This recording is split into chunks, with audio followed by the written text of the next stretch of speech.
Hello दोस्तों, हम लोग MLIE 103 इसके कुछ इम्पोर्टेंट टॉपिक्स हम लोग देखेंगे। देखो, एकेडमिक लाइब्रेरीज़ का ये टॉपिक है, तो इसमें कई बार टाइप्स पूछ लिया जाता है। तो मुझे लगता है सबको पता है एकेडमिक लाइब्रेरीज़ में 3 टाइप से होते हैं, स्कूल, कॉलेज और यूनिवर्सिटी लाइब्रेरीज़। तो एक तो टाइप पूछ लेता है और फंक्शंस पूछ लेता है, ठीक है। ये कई बार रिपीट हुआ है क्वेश्चंस, आपको पता होगा अगर आपने एनालिसिस किया होगा। तो स्कूल लाइब्रेरीज़ के क्या, पहले तो आप एकेडमिक लाइब्रेरीज़ के भी परिचय एक प्रकार से वो पूछ लेता है कि एकेडमिक लाइब्रेरीज़ क्या होती हैं। तो academic libraries includes school, college, university and research libraries. All these cater needs of academic community for supplement the study and research programmes. तो ये एकेडमिक लाइब्रेरीज़ का मेन काम होता है कि ये सप्लाई करे किस चीज़ का, इन्फॉर्मेशंस का, जो उन्हें ज़रूरत होती है। तो एकेडमिक लाइब्रेरीज़ ये पूरा करता है। स्कूल, कॉलेज और रिसर्च लाइब्रेरीज़ इसके अंदर आती हैं, ठीक है। और इसका एक ऑब्जेक्टिव है, सबसे पहले conservation and preservation of knowledge. अगला है expansion of idea, disseminate the knowledge with the help of interpretation, research and publication. पहले तो ये सब नॉलेज इकट्ठा करो, ठीक है। दूसरा फिर उसको एक्सपेंड करना, उन आइडियाज़ को और नॉलेज को इंटरप्रिटेट करना, रिसर्च करना, ठीक है। अगली डिसेमिनेट करना।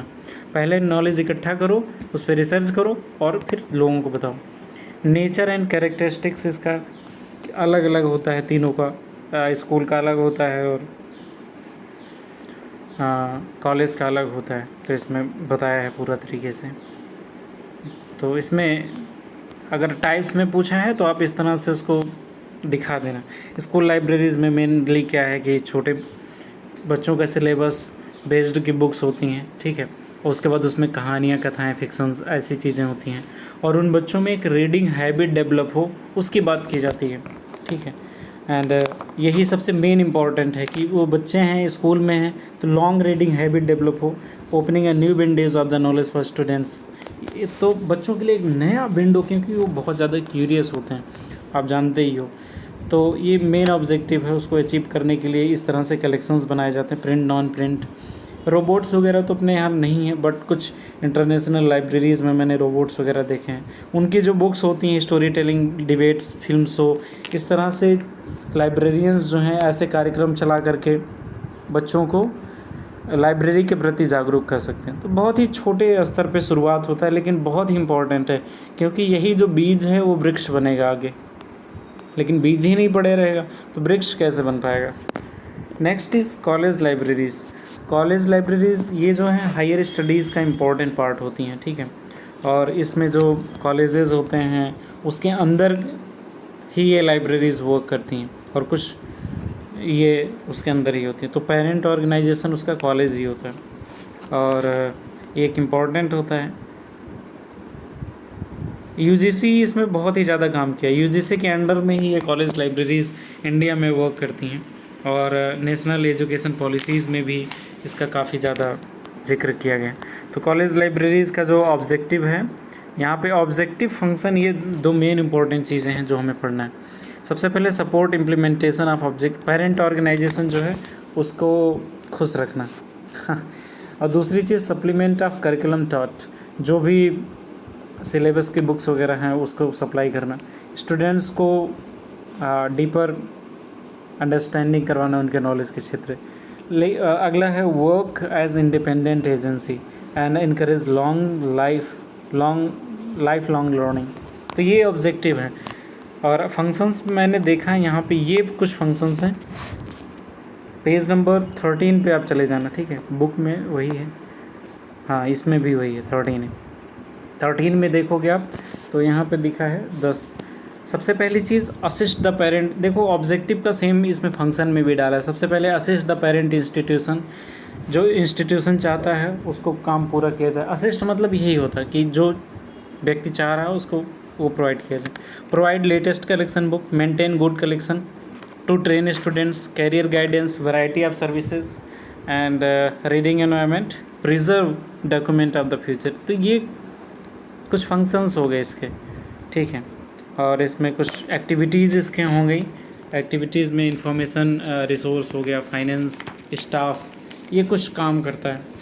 सर्विसेज ये कौन कौन सा प्रोवाइड करता है, देखो सबसे पहला है यूज़र ओरिएंटेड सर्विस ये देता है एजुकेशन लिटरेसी में। रेफरेंस सर्विस ये देता है। ILL lending services.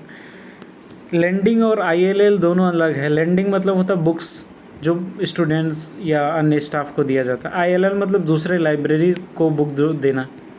Bibliographic services देता है। Career guidance, network based services.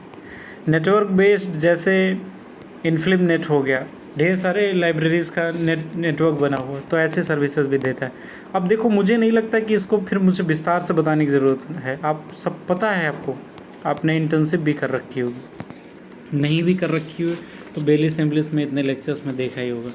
Universities libraries यार बहुत इंपॉर्टेंट होते हैं, और लग रहा होगा कि यूनिवर्सिटी लाइब्रेरीज़ का नाता कम ही लोगों से होता है क्योंकि ये मेन कैंपस में होता है।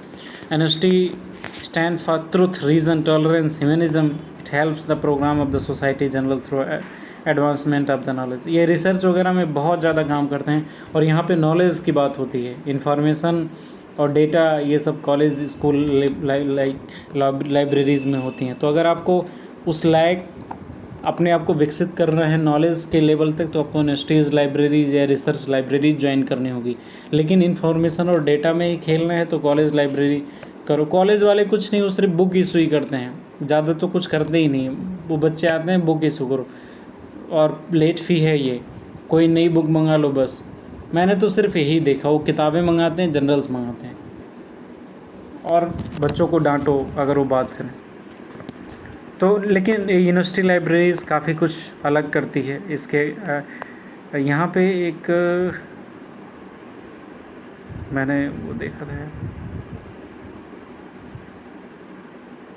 यहाँ पे, हाँ, Radha Krishnan commission of the university, इसने देखो कितनी खूबसूरत बात बोली थी।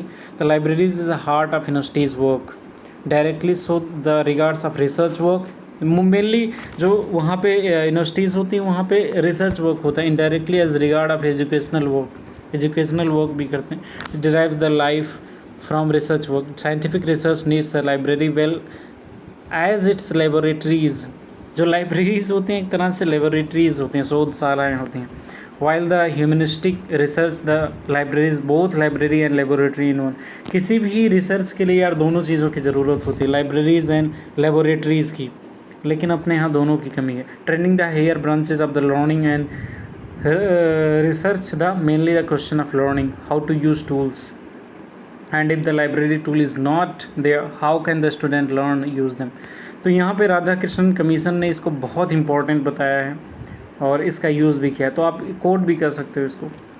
ऑब्जेक्टिव्स क्या क्या हैं इसको एक बार देख लेते हैं। सबसे पहली चीज़ यहाँ पे देखो, सबसे पहला जो ऑब्जेक्टिव है पॉलिसी बनाना, ठीक है। दूसरा ऑब्जेक्टिव है कलेक्शन लेना, कलेक्शन करना चीज़ों का, फिर फंडिंग देना, और फिर सर्विसेज कुछ प्रोवाइड करना मेंबर्स को, और नॉलेज को कंजर्व करना। ये 5 चीज़ें हैं।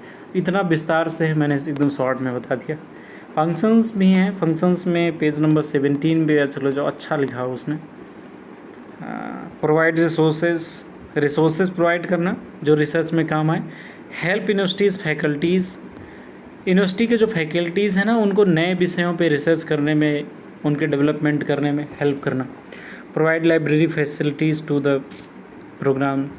अगला open world wide books provide करना, open doors for world wide books, पूरे दुनिया में जितनी चीज़ें हो रही हैं। और उसके बाद अगला ब्रिंग बुक्स स्टूडेंट्स स्कॉलर्स एक साथ टुगेदर, इन सबको एक साथ लेकर आना, ठीक है। तो ये इसका फंक्शन है। अगला ये एक और भी चीज़ कई बार पूछा गया, इम्पैक्ट ऑफ आईटी मतलब होता है information technology on academic libraries. देखो यार कंप्यूटर का जब भी डेवलप हुआ, अभी तो चैट जीपीटी और आर्टिफिशियल इंटेलिजेंस, मशीन लर्निंग पूरा बदलने वाला है, दुनिया बदलने वाला है धीरे धीरे। तो फिर कंप्यूटर टेक्नोलॉजी जैसे चेंज हुआ, कम्युनिकेशन टेक्निक जैसे चेंज हुआ, इनफ्लिप नेट आया देखो अब, तो इन सब ने काफ़ी अच्छी चीज़ की है। तो इसमें आईटी का क्या क्या रोल है? सबसे पहला तो एक providing internet facility, internet provide करना, वेबसाइट जो लाइब्रेरी का उसको देना, ओपैक, ई जर्नल और information resources, electronic collections, use of information technology and digitisation, उसका जो शॉर्ट वीडियो अवेलेबल है उसमें डिजिटाइज किया जाए, उसको देख सकते हो आप, कितना खूबसूरत था वीडियो। तो ये कुछ चीज़ें हैं जो आईटी और उसका इम्पोर्टेंस है। तो ये पूरा चैप्टर में से कोई भी क्वेश्चन आएगा तो मुझे लगता है आप पूरा एकदम अच्छे तरीके से कर लोगे, क्योंकि हर चीज़ मैंने कवर कर दिया है। और कई बार कॉलेज लाइब्रेरीज़ और उसका इम्पैक्ट आईटी पे है, तो उसमें परेशान होने की ज़रूरत नहीं। कई बार वो यूनिवर्सिटीज़ लाइब्रेरीज़ के फंक्शन और उस पर आईटी का इम्पैक्ट क्या इस तरह से पूछता है, तो बहुत परेशान मत होना कि रोने लगो, यही लिख कर आना। So all the best for your examination, hope you are happy and good. Thank you very much. और कभी कभार कुछ कमेंट भी कर दिया करो कि कैसा लगा, कुछ और चाहते हो कि नहीं। चलो, थैंक यू वेरी मच।